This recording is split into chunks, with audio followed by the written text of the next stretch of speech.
Então você quer saber se seus investimentos estão caminhando para o lado certo, se você investiu bem, como é que você acompanha a sua carteira? Eu aposto que você provavelmente está fazendo isso errado. Você compara com o Ibovespa? Você compara com o CDI? Com o IMAB? Nesse vídeo eu vou mostrar como a gente deve acompanhar o desempenho da nossa carteira de investimento. Sejam bem-vindos ao canal Valoriza, meu nome é Enéas e hoje a gente vai falar sobre quais métricas a gente deve usar para acompanhar os nossos investimentos, para saber se a gente mandou bem, se a gente mandou mal, se a gente tem que mudar de estratégia ou não. E indo direto ao ponto, que é o que eu sempre faço aqui, a primeira ideia, a primeira sugestão que a gente recebe é acompanhar a nossa rentabilidade, a variação do preço dos nossos ativos, das nossas ações, dos nossos investimentos e, de repente, comparar aí com algum índice, né? Talvez com o CDI, com o Ibovespa, com o IMAB, com qualquer índice que você queira comparar. Mas sabe qual é o problema disso? Investimento, especialmente de renda variável, é algo para o longo prazo. Quando eu falo longo prazo, não é 6 meses, 1 ano ou nem 5 anos. Longo prazo é longo prazo. Se o investimento é para o longo prazo, não adianta você comparar, por exemplo, anualmente com o CDI. Vai ter anos que você vai ganhar do CDI, vai ter anos que você vai perder do CDI. E para que serve essa informação? Eu digo para você que para quase nada. Sabia que aquelas ações que são negociadas diariamente em bolsa representam um percentual quase que insignificante das empresas? Eu vou trazer aqui uma imagem que eu peguei lá no site da Baster que mostra exatamente como é que essa dinâmica funciona. Aquele valor negociado em bolsa representa um percentual ínfimo do capital social da empresa, né? Se você pegar lá, por exemplo, a Vale, tem um valor de mercado de mais de 300 bilhões e não negocia nenhum por dia. Se você quiser, pausa o vídeo, dá uma olhada aqui, né, em cada empresa, o tanto de ações que negocia na bolsa. O que acontece lá no dia a dia não é nada e não tem a menor importância. Claro, é o preço que a gente precisa pagar nas ações caso a gente queira comprá-las ou caso a gente queira vendê-las, é o preço que a gente vai conseguir vender. Mas é só um bando de Zé Ruela ali tomando decisões, às vezes muito idiotas. Então a gente não deve se prender àquele valorzinho que está ali na bolsa. Até porque a maior parte das ações está na mão de pessoas que compraram e sentaram nelas e vão ficar com elas para sempre. A maior parte das ações não ficam trocando de mão todo dia. O que fica trocando de mão ali todo dia é só um pouquinho. Essa grande maioria das ações que está na mão de pessoas que realmente seguram, essas pessoas não fazem barulho, não ficam perdendo tempo, não ficam lá atrás de pelo em ovo, elas simplesmente compram e deixam lá.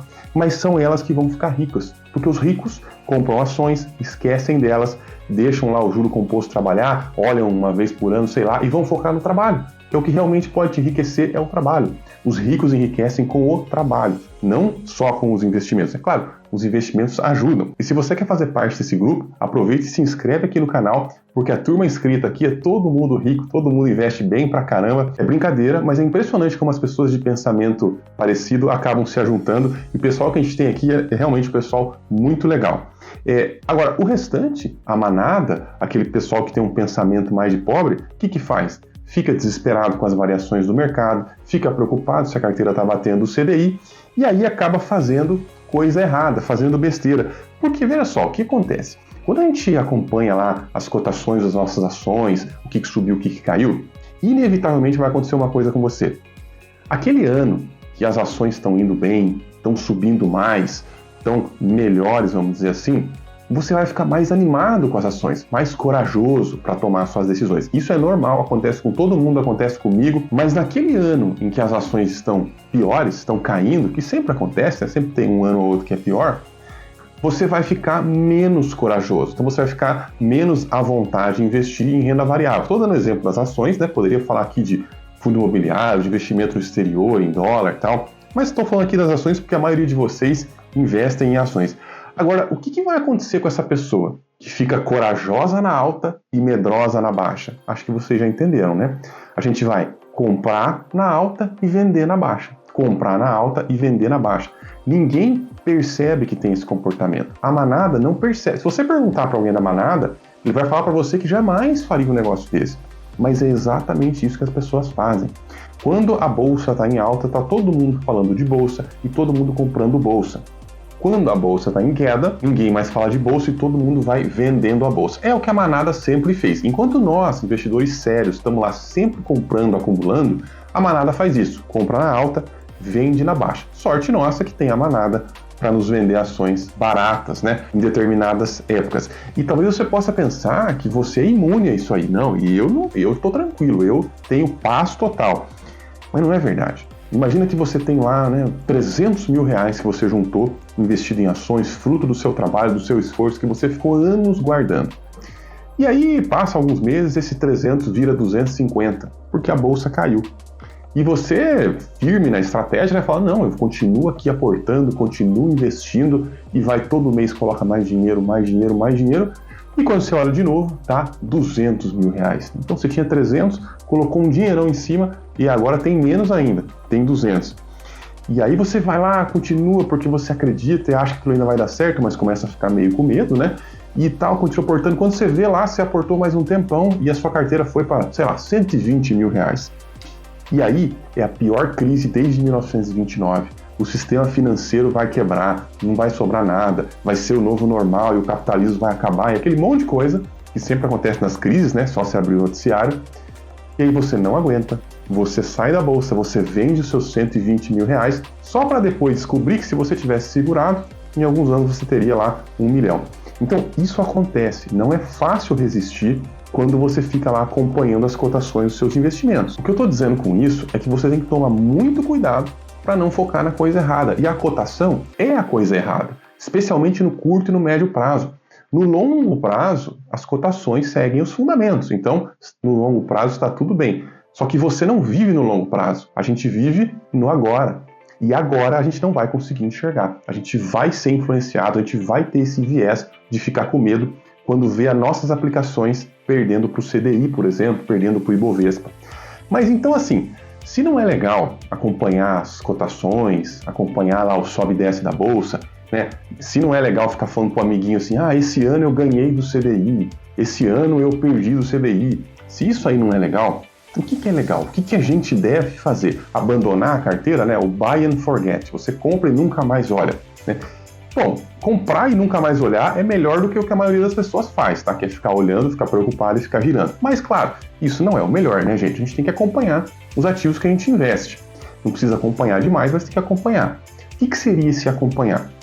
Ao invés de você olhar as cotações dos seus ativos, o quanto que ele subiu, o X% que subiu ou caiu, você vai acompanhar os fundamentos daquele ativo. Então, por exemplo, você tem lá ações na bolsa. Você vai acompanhar a lucratividade, as margens daquele negócio, os diferenciais competitivos, se aquele negócio continua sendo um negócio bom, continua sendo algo que você acredita que daqui a 10, 15 anos vai continuar sendo um bom negócio. Você vai acompanhar os fundamentos.